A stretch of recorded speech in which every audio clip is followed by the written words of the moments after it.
Hello friend, good morning. तो हम हैं अभी बेंगलोर में और बेंगलोर से हम लेके चल रहे हैं खूबसूरत प्लेस कुर्ग। तो कुर्ग मडिकेरी में है। तो कुर्ग चलिए, कुर्ग 2 नाइट 3 डेज वहाँ पर रुकेंगे। चलिए रास्ते का पूरा सफ़र बताते हैं, बेंगलोर से निकलते हैं।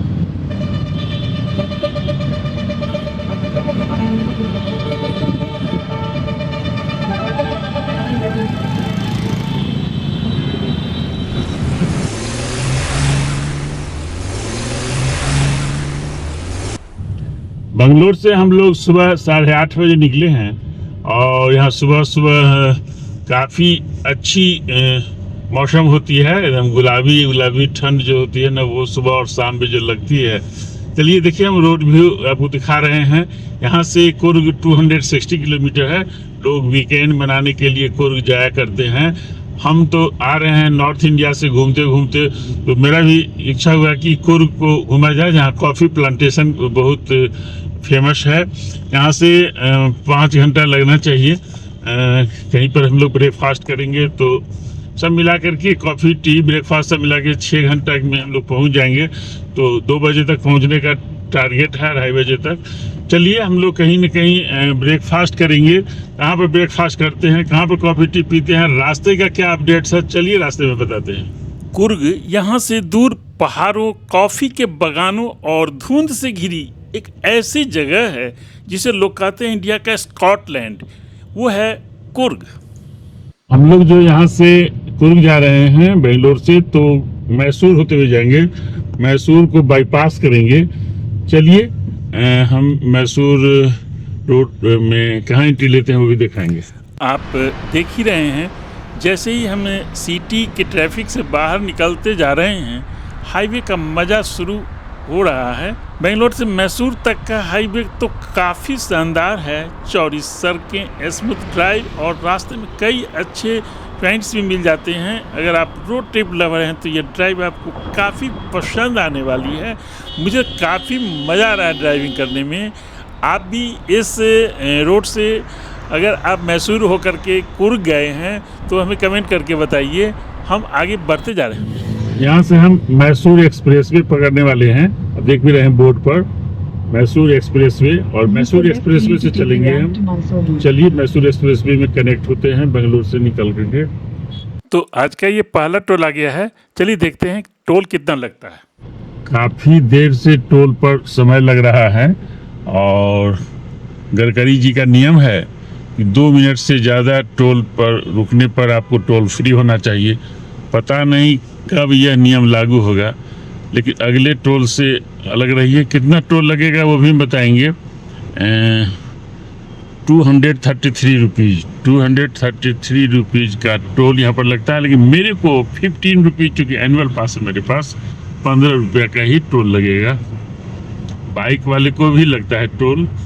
तो इस अपडेट के साथ हम मैसूर एक्सप्रेसवे में एंट्री ले लिए हैं और आपको लेके चल रहे हैं मैसूर होते हुए कुर्ग, जिसे मडिकेरी कहा जाता है। सिटी का नाम मडिकेरी है, लेकिन कुर्ग क्यों इसका नाम है। और कुर्ग आप जानते ही होंगे कि कुर्ग में कॉफ़ी का प्लांटेशन इसके लिए फेमस है और नेचर फ्रेंडली प्लेस है। और क्या क्या वहाँ पर और भी फेमस डेस्टिनेशन है, वहाँ चल के हम 2 नाइट 3 डेज रहेंगे, तो सब को भी एक्सप्लोर करने वाले हैं। तो हमारे साथ कनेक्ट रही ड्रीम नेस्ट की टीम के साथ। हम आगे बढ़ते जा रहे हैं मैसूर होते हुए कुर्ग। तो ये मैसूर एक्सप्रेसवे पर हम दनाते हुए आगे बढ़ते जा रहे हैं। और आपको हम बता दें, ये डिवाइडर के बगल से जो लेन है ये LMV के लिए है। देखिए मैसूर रोड लिखा हुआ है, तो ये कार के लिए है, छोटी वाहन के लिए है। और लेफ्ट साइड वाली जो लेन है वो बड़े वाहन के लिए है। तो बड़े वाहन के लिए 80 स्पीड लिमिट है, हाई स्पीड। और कार के लिए 120 है स्पीड लिमिट। तो आप 120 के स्पीड तक चला तो सकते हैं, बाकी 100 के स्पीड ज़्यादा बेटर है। हम अभी 95 एंड 95 के ही आसपास है। तो सेफ चलिए, सुरक्षित चलिए। वैसे मैं बता दिया कि 120 का स्पीड लिमिट है। सड़कें काफ़ी अच्छी है, अच्छी नहीं है, सड़कें काफ़ी अच्छी सड़कें हैं। 233 रुपीज़ का टोल लिया गया है, तो वो पूरा पैसा वसूल है। कितना सुंदर डिवाइडर पर ये गार्डनिंग किया गया है और कितना क्लीन रोड है, एकदम स्मूथ रोड है और ड्राइविंग करने में काफ़ी मज़ा आ रहा है। अभी अगर मैसूर रोड पर, मैसूर एक्सप्रेसवे से गए हैं तो कमेंट करके बताइए आपका अनुभव कैसा रहा है। मैं तो पहली बार मैसूर एक्सप्रेसवे से जा रहा हूँ। मैसूर तो पहले मैं गया हूँ, बट मैसूर एक्सप्रेसवे से फर्स्ट टाइम जा रहा हूँ, तो मैं काफ़ी एक्साइटेड हूँ। और दोनों तरफ जो प्लांटेशन है, ओह बात पूछिए, गजब का प्लांटेशन है। प्लांटेशन बहुत ज़बरदस्त किया गया है। डिवाइडर पर गार्डनिंग बहुत ज़बरदस्त है। रोड का लेवल एकदम लगता है नेक्स्ट लेवल का रोड है। रास्ते में कहाँ पर मेरे को ब्रेकफास्ट के लिए बेहतरीन रेस्टोरेंट मिलने वाला है, वो आप ज़रूर देखिएगा। बस हम जल्दी ब्रेकफास्ट के लिए कहीं न कहीं रुकना चाहते हैं। बस इंतज़ार है कि कोई अच्छा सा रेस्टोरेंट मेरे को मिल जाए। वैसे मैं गूगल मैप पर ऑन द वे सर्च कर रहा हूँ कि कौन सा ब्रेकफास्ट के लिए रेस्टोरेंट सबसे बेहतरीन है, मुझे गूगल बताए। और हम ये 240 किलोमीटर्स और हमारा डिस्टेंस बच गया है कुर्ग के लिए। तो पहले मैसूर सिटी में तो नहीं जाएंगे, मैसूर को बाईपास करेंगे। चलिए क्या क्या बाईपास करते हैं और ब्रेकफास्ट कहाँ लेते हैं, पूरा ट्रैवल डिटेल्स यहाँ मिलेगा। कुर्ग में जाके कहाँ हम नाइट स्टे करने वाले हैं, क्या क्या घूमने वाले हैं, सारा आप यहाँ पर देखिएगा। देखिए फिर से एक एक्सप्रेसवे आ गया। अभी 233 रुपीज़ टैक्स वसूला गया और फिर एक और NH में कनेक्ट करके और फिर से यहाँ पर टोल वसूला जा रहा है। पता नहीं यहाँ पर कितना टोल लगेगा, लेकिन टोल तो वसूला जा रहा है। अभी हम बताएंगे। यहाँ पर 33 रुपीज़ का टोल। तो चलिए, टोल पर टोल। और ये मैसूर जाने का रास्ता है। हम यहाँ से टर्न ले रहे हैं लेफ्ट। कई NH में कभी 48 से एंट्री दे रहा है, कभी किसी और से दे रहा है। यहाँ इसके ऊपर से मेट्रो जा रही है। तो चलिए, हम पूरा रास्ते में कितना टोल लगेगा, कहाँ कहाँ कैसे रास्ता एंट्री लेनी है एक रास्ते से दूसरे रास्ते में, पूरा अपडेट दे रहे हैं। अभी हम लोग मैसूर से ठीक से निकले नहीं। एक ब्रेकफास्ट मिल गया। ब्रेकफास्ट में यहाँ पर देखता हूँ बहुत अच्छा सा है। तो यहाँ पर एक है रेस्टोरेंट है, गाड़ी पार्क कर दिए हैं और ये ऊपर से मेट्रो है। अभी बेंगलोर से निकल ही रहे हैं और ये रास्ते में जो रेस्टोरेंट मिला है कदम्बा भेज रखे हैं। काफ़ी लोग यहाँ पर गाड़ियाँ लगी हुई हैं, ब्रेकफास्ट ले रहे हैं। तो चलिए हम भी थोड़ा साउथ इंडियन ब्रेकफास्ट लेते हैं। तो वेलकम टू होटल। चलिए टेस्ट लेके भी बताते हैं। काफ़ी अच्छा रेस्टोरेंट है, काफ़ी लोग ब्रेकफास्ट ले रहे हैं। इससे लगता है कि काफ़ी अच्छा सा होगा।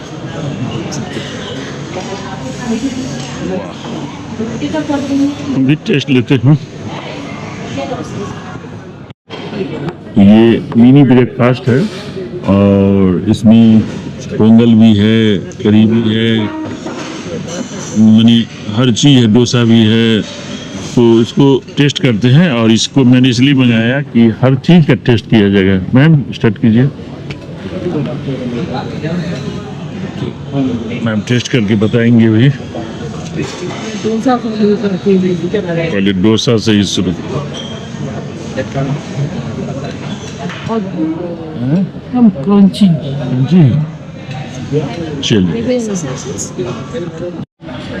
रियली बहुत टेस्टी है, काफ़ी टेस्टी है। तो अगर आप मैसूर के रास्ते में हैं, बंगलोर के पास हैं, तो यहाँ दूसरी तरफ से विजिट करना चाहिए, क्योंकि इतना टेस्टी चीज़ आपको और कहीं बंगलोर में नहीं मिलने वाला है। मज़ा आ गया। देखिए कॉम्बो पैक में कॉफ़ी भी है। तो खाना पीना तो नहीं, अभी ब्रेकफास्ट हो गया। और ऐसे तो खाना पीना ही बोलिए, हम लोग भरपेट ब्रेकफास्ट ही कर लेते हैं। और दिन भर लंच के टाइम में हम लोग फ्रूट्स ज़्यादा यूज करते हैं, क्योंकि सफ़र में यही सही रहता है। और फिर से टोल रोड स्टार्ट। तो जब आप बंगलोर से जाइएगा ना, बंगलोर से जब आप जाएंगे मैसूर की तरफ, मैसूर एक्सप्रेसवे से, तो काफ़ी आपको टोल लगने वाला है। मैसूर हाईवे है ये, असली मैसूर हाईवे है। तो चलिए, अभी कुछ देर पहले NH-48 से मैं गया था, वहाँ टोल लगा था, फिर दूसरे NH से लगा था। तो देखिए यहाँ पर फिर से ये हाईवे है। यहाँ का टोल ये लगता है कि कहीं न कहीं लगेगा कि नहीं लगेगा, चलिए हम आपको दिखाएंगे। तो बेहतरीन नाश्ता के साथ सुबह की शुरुआत हुई है और हम आपको लेके चल रहे हैं मैसूर होते हुए कुर्ग। आप लोग अगर गए हैं तो कमेंट करके बताइएगा, कुर्ग में आप लोगों ने क्या देखा और किस उद्देश्य से आपने कुर्ग गया। कुछ नेचर फ्रेंडली जगह होने के कारण गया, या वहाँ जो कॉफ़ी का जो प्लांटेशन है उसको एक्सप्लोर करने के लिए गए, या बंगलोर के इस भाग दौड़ वाले जनजीवन से थोड़ा सा नेचर फ्रेंडली जगह पर जाने के लिए आप कुर्ग गए। तो आप कमेंट करके बताइए। हम तो घूमने के लिए आए हैं, तो हम तो पूरा साउथ इंडिया भ्रमण कर रहे हैं, साउथ इंडिया का भारत भ्रमण कर रहे हैं। हम चले थे पटना से रांची होते हुए, और फिर पुरी, और फिर विशाखापत्तनम, वहाँ डिंडी बहुत ज़बरदस्त आंध्र प्रदेश में हमने एक्सप्लोर किया। और फिर विजयवाड़ा होते हुए हम लोग आए चेन्नई, और चेन्नई को भी एक्सप्लोर किया। फिर चेन्नई से आए पौंडीचेरी में गजब का वो फ्रेंच कॉलोनी जो था, वो पौंडीचेरी बीच जो थी, रॉक बीच जिसे भी कहा जाता है, बहुत गजब का लगा। औरोविला मातृ मंदिर टेम्पल भी, आपने वो ब्लॉग सब नहीं देखा है मेरे पीछे वाले ब्लॉग को, तो जरूर जाके देखिएगा। और हम वहाँ से आए हैं बेंगलोर। बेंगलोर होते हुए चूँकि हमें कुर्ग ही जाना था, इसलिए बेंगलोर आए, और बेंगलोर से जा रहे हैं कुर्ग से फिर हम्पी जाने का प्लान है। हमारे साथ कनेक्ट रहिए। फिर हैदराबाद भी चलेंगे, नागपुर होते हुए पटना भी लेके चलेंगे, बनारस भी लेके चलेंगे। तो इन सारे जगहों को आप हमारे साथ एक्सप्लोर कीजिएगा, हम एक्सप्लोर करेंगे और आप उसका आनंद लीजिएगा। आपको भी अगर कभी ट्रैवल करना हो अपनी गाड़ी से, तो बिना कुछ गाइड के हमारी इस ड्रीम नेस्ट चैनल को गाइड बना लीजिए और चलिए हमारे साथ अभी कुर्ग। ही बेंगलोर से 25-30 किलोमीटर ही हुआ है। मेरे को तीसरा टोल आ गया। तो पहले टोल पर तो 233 था, लेकिन हम जल्दी उसे एग्जिट हो गए, हमें एग्जिट करना ही पड़ा था। तो उसमें ज़्यादा नहीं लगा हुआ। वहाँ मैंने कैलकुलेट किया, मेरे को मैसेज आया 108 रुपीज़ का। तो ये नेशनल हाईवे है, इसमें मेरा एनुअल पास जाएगा। वो एक्सप्रेसवे वाली जो थी, जो 233 वाली थी, उसमें मेरा शायद वो NHI का नहीं था, तो उसमें मेरे को 108 रुपये ले लिया। तो चलिए अब हम आपको टोल को क्रॉस करते हैं। फास्टैग यहाँ पर भी लगता है कि टोल कैलकुलेट ही होगा, पता नहीं कितना यहाँ का टैक्स से टोल चार्ज हम बता रहे हैं 175 रुपीज़ टोल, लेकिन मेरे को लगेगा एनुअल पास से ही। तो अभी तक खुला नहीं है, खुल गया। तो चलिए 175 रुपया, 175 रुपीज़ हम टोल क्रॉस कर गए हैं। और चलिए हम आगे का अपडेट आगे देंगे, आगे और कौन कौन सा टोल आने वाला है, कितना टोल चार्ज होने वाला है, कहाँ हम फिर से कॉफ़ी के लिए रुकने वाले हैं। अगर आप लंच करना चाहेंगे तो रास्ते में कहाँ सबसे बेस्ट ऑप्शन है, आप कुर्ग में अगर स्टे करना चाहेंगे तो कहाँ पर माने वैल्यू ऑफ मनी वाली सबसे बेस्ट रेजिडेंसी है, चलिए हम सभी चीज़ों को एक्सप्लोर करेंगे। तो मैसूर यहाँ से 115 किलोमीटर है, अभी हम जहाँ से क्रॉस कर रहे हैं। ऐसे 140 किलोमीटर बेंगलोर से मैसूर है। तो मैसूर बहुत फेमस जगह है, वहाँ एक राजमहल बहुत ज़बरदस्त है जो विजिटर्स के लिए ओपन रहता है। और मैं आपको बता दूं कि 100 का स्पीड लिमिट है। ये देखिए, आपको बोर्ड पर भी लिखा हुआ मिलेगा। लेफ्ट साइड से ट्रक को जाना है, 80 का स्पीड लिमिट है। आपको बीच से चलना है, 100 का स्पीड लिमिट है। कार के लिए ये बीच वाला लेन है, ये 6 लेन है।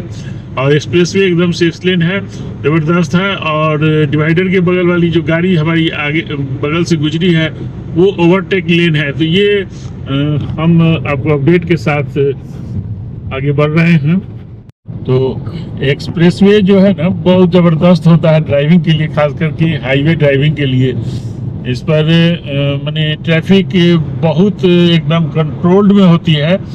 और ठीक है, तो ऐसा टोल चार्ज किया जाता है, तो गवर्नमेंट इस पर ध्यान दे कि टोल माने लोगों को सही लगे। और आप अगर 100 का स्पीड यहाँ रखते हैं एक्सप्रेसवे पर, या 120 का स्पीड किसी किसी एक्सप्रेसवे पर है, तो यह भी ध्यान देना होगा कि सही गाड़ी सही लेन में चले। सही गाड़ी सही लेन में निकाल कि हैवी व्हीकल्स अपने लेन में चले, कार अपने लेन में चले। लेकिन कभी कभी ट्रक वाले ना ये 6 लेन के एक साइड के 3 लेन में, तीनों लेन में पैरेलल चलेंगे। वो ऐसा बात नहीं कि उनको पता नहीं होता, वो जानबूझ करके भी गलती करते हैं।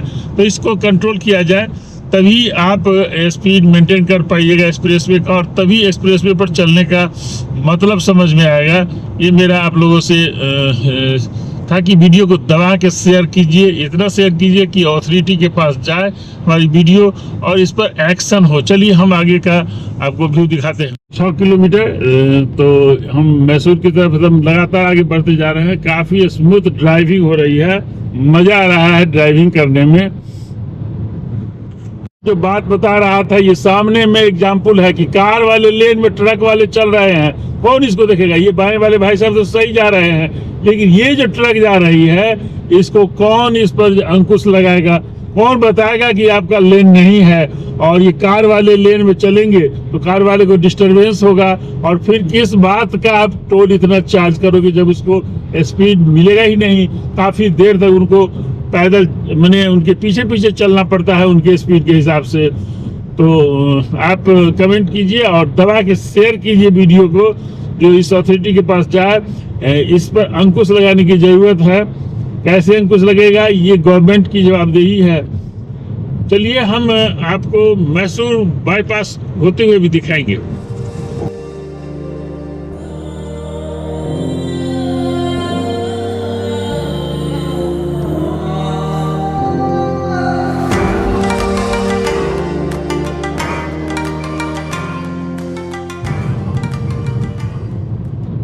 मडिकेरी यहाँ से 135 किलोमीटर, यानी कि कुर्ग 135 किलोमीटर और 25 किलोमीटर मैसूर, और ये टोल गेट आ गया है।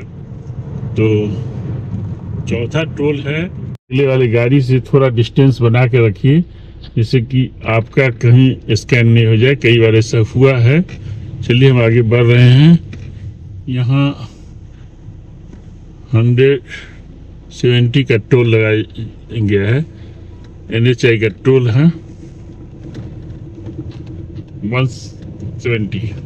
चलिए टोल क्रॉस कर गया और अब मैसूर पहुंचने ही वाले हैं।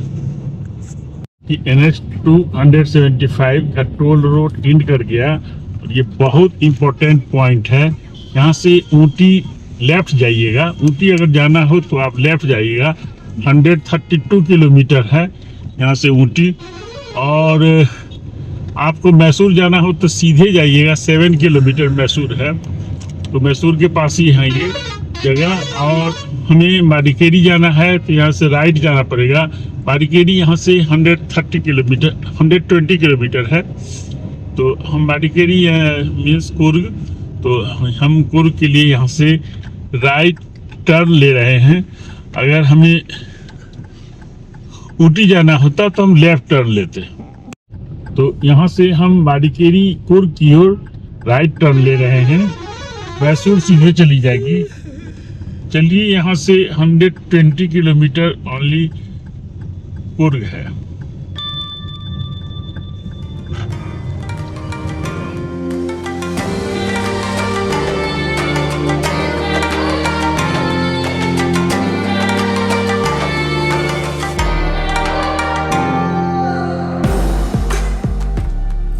माडिकेरी यहाँ से 90 किलोमीटर। देखिए, फ्रूट्स का शॉप मिल गया है और मैंगो भी है। तो अभी हम पहुंचने वाले हैं। 30 किलोमीटर और बच गया है हमारा डेस्टिनेशन कुर्ग का। लेकिन रास्ते देखिए कितने अच्छे हैं। जैसे जैसे हम कुर्ग के करीब पहुंच रहे हैं, सीनरी पूरी तरह बदल रही है। सड़कें घुमावदार और खूबसूरत होती जा रही है। चारों तरफ ऐसा लग रहा है कि कॉफ़ी का बागान यहीं से उसका एहसास हो रहा है। और ठंडी ठंडी हवाएं, यही वो चीज़ है जो कुर्ग को इतना ख़ास बनाती है। इस वजह से कुर्ग को लोग कहते हैं कॉफ़ी कैपिटल ऑफ इंडिया। चलिए, हमें अब कॉफ़ी की दरकार है। कहीं कॉफ़ी स्टेशन पर रुकते हैं।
यहाँ का व्यू कैसा लगा मैम?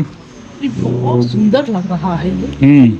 और ये पौधा सब है ना, एकदम लगता है जैसे बनावटी हो। और यहाँ आके कॉफी पीने का मजा ही अलग है। कॉफी बाप इतना टेस्टी, धमाका कॉफी था भाई, बहुत अच्छा लगा।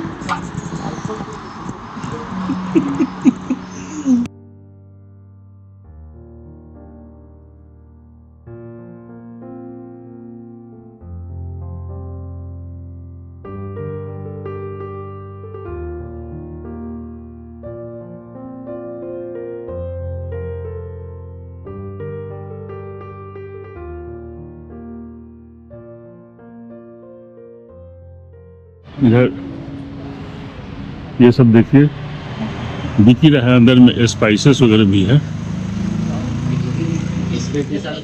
जी कौन सी लिए मैम? तो कॉफी लिए ना, कॉफी लिए ना? यही क्रश कर दे। अच्छा दिखाइए। हाँ, ये वाला कॉफी ली है। और क्या लिए हैं? एक और बड़ा सा बैग आपका दिख रहा है। बहुत बड़ा तो नहीं है। हाँ, वो क्या है? अच्छा, ये वाला बैग लिए। चलिए।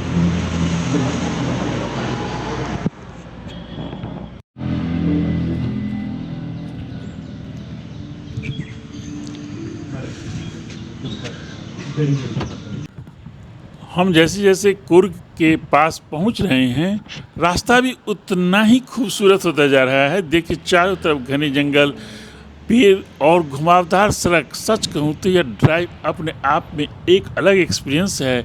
यहाँ सड़क लगातार कर्व्स लेती है, इसलिए ड्राइविंग करते समय थोड़ा सावधान रहना पड़ता है। लेकिन सीनरी इतनी शानदार है ना कि थकान बिल्कुल ही महसूस नहीं होने देती है। काफ़ी मज़ा आ रहा है ड्राइविंग करने में। अगर आप भी इन रास्तों से आए हैं तो अपने विचार जरूर कमेंट में रखिए। तो हम लोग कुर्ग पहुंच चुके हैं और ये मेडिकरी करके प्लेस का नाम है, मेडिकरी टाउन है ये। तो थोड़ा सा आगे है मेन टाउन, यहीं से पूरा वाइब से दिख रहा है। तो चलिए हम अपने होटल पहुंच करके भी आपको अपडेट देने वाले हैं। मैंगलोर अगर जाना हो तो यहाँ से लेफ्ट जाने का रास्ता है, ये बस जो जा रही है मैंगलोर जा रही है। तो ये हम अपडेट दे रहे हैं और हम चल रहे हैं कुर्ग में अपने होटल के पास। चलिए, कहाँ हमने होटल बुक किया है, होटल नहीं, ये होम स्टे है। यहाँ बहुत ज़्यादा होम स्टे है और सबसे टॉप रेटिंग वाली, सबसे वैल्यू ऑफ मनी वाली जो हमारे पास होम स्टे का रिसर्च है, जो हमारी ड्रीम नेक्स्ट की टीम ने रिसर्च किया। चलिए दिखाते हैं, इसी पहाड़ी पर है और ये हिल एरिया है। कुर्ग बहुत टफ हिल नहीं है बट हिल एरिया तो है। चलिए हम अपने होम स्टे में भी लेके चलते हैं। इसका नाम है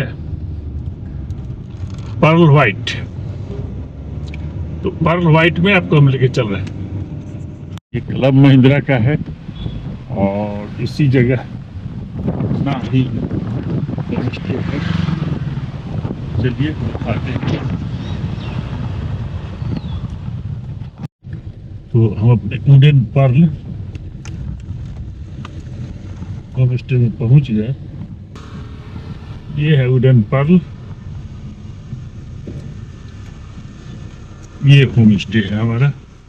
तो हम अपने डेस्टिनेशन पर पहुंच गए। चलिए अंदर चलते हैं। हम अपने इस वुडन पर्ल में होम स्टे में आ चुके हैं और फर्स्ट स्टोरी पर मेरे को मिला है। यहाँ देखिए गाड़ी लगी हुई है, गाड़ी सामने में पार्क हो गई। हम बारिश हो या ओस के चलते नाइट में यहाँ भी लगा सकते हैं। एकदम कैंपस है, हिंदी कैंपस है और ये बालकनी भी है।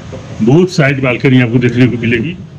मैं इधर भी देखा, इधर ही बालकनी है, पूरा जबरदस्त व्यू।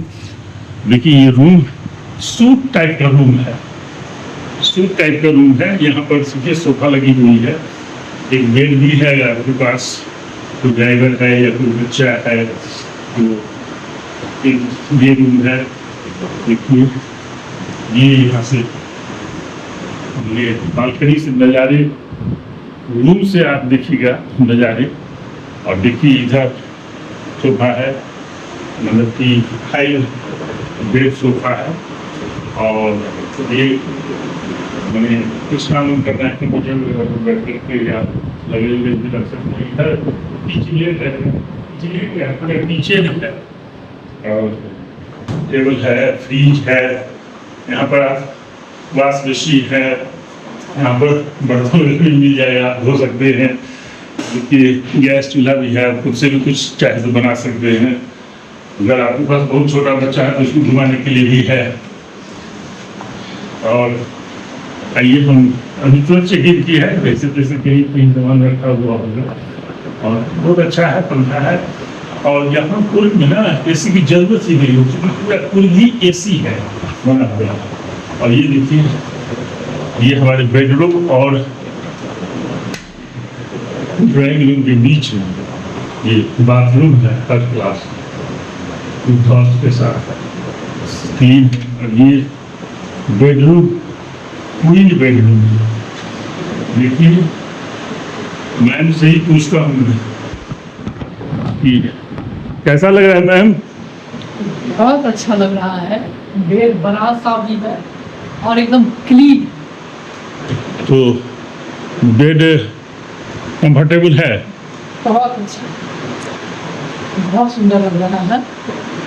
और ये बहुत अच्छा है। इसका माने क्लीन है, एकदम न्यू पेंट है हाँ, तो अच्छा लग रहा है। कुछ ज़्यादा लगे तो ऊपर भी डाल सकते हैं, लेकिन ज़रूरत नहीं है उसकी। पूरा एकदम वार्डरोब बना हुआ है। हाँ, वार्डरोब जरा खोल खोल दिखाइए कि वार्डरोब क्लीन है कि नहीं। वार्डरोब तो होता है क्लीन है कि एकदम क्लीन है। इसको खोलिए इधर, तो काफ़ी आप यहाँ पर लगेज डाल सकते हैं। बहुत सुंदर। और ये नज़ारे हैं, ये बाहर के जो नज़ारे हैं, वाह।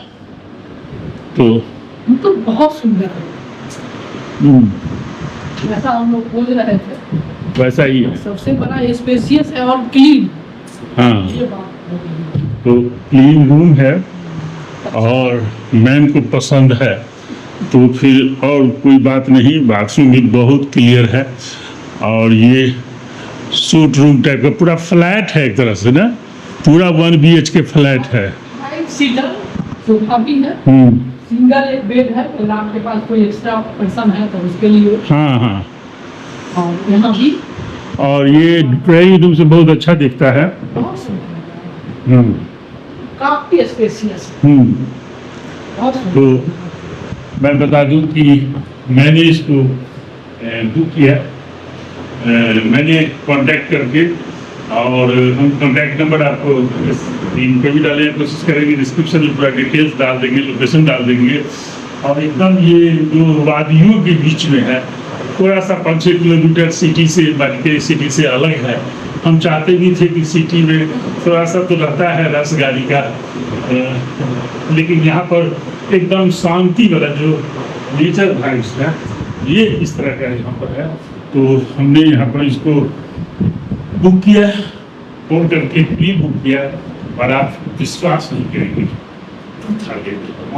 2000 रुपीज ये पूरा फ्लैट बुक हुआ। मैंने 2 नाइट्स के लिए 4000। अगर आप उसमें मील भी लेंगे ना तो 2500 में दोनों आदमी के लिए आपका डिनर, ब्रेकफास्ट, सारा चीज़ मिलने वाला है। और बहुत सारी चीज़ें हैं, हम यहाँ के और भी ब्लॉग्स वगैरह बनाएंगे कुर्ग का। ये हम बेंगलोर से कुर्ग लेकर के आए, पूरा रास्ते का हम 260 किलोमीटर का सफ़र दिखाए, कहाँ कॉफ़ी पीना चाहिए, कहाँ ब्रेकफास्ट करना चाहिए। यहाँ पर कुर्ग में एक जगह मैंने कॉफ़ी पिया, बहुत ज़बरदस्त व्यू पॉइंट के साथ मैंने कॉफ़ी लिया था। तो यहाँ तक जो रास्ते थे ना, ये हिल एरिया का जो वो घाटी वाला रास्ता से जो आए, और दोनों तरफ जो कॉफ़ी का जो प्लांटेशन था, हम अलग से भी कॉफ़ी प्लांटेशन के लिए चलेंगे। कॉफ़ी प्लांटेशन जहाँ पर है, कैसे कॉफ़ी रेडी होता है, पूरा प्रोसेस वगैरह के बारे में भी डिटेल्स अगले ब्लॉग में बताएंगे। लेकिन ये ब्लॉग मेरे को बहुत अच्छा लगा। कहाँ हमको रुकना चाहिए, ठहरना चाहिए, वो भी हम आपको बताएं। वैल्यू फॉर मनी है, और इसका और भी थोड़ा सा हम कुछ इन द कैंपस फुटेज हम यहाँ पर डालने की कोशिश करेंगे। अलग से भी हम ब्लॉग बनाएंगे, उसमें भी ये हमारे इस होम स्टे का जो है सो उसमें कुछ टिप्स आपको मिलेंगे, इंफॉर्मेशन मिलेंगे। हम यहाँ के खाना वाना टेस्ट करेंगे, वो भी बताएंगे। तो ये कैसा रहा ब्लॉग, आप कमेंट करके बताइएगा। मिलते हैं फिर से नए ब्लॉग में, तब तक आप बहुत ख्याल रखिए, बहुत ख्याल रखिए। Bye bye.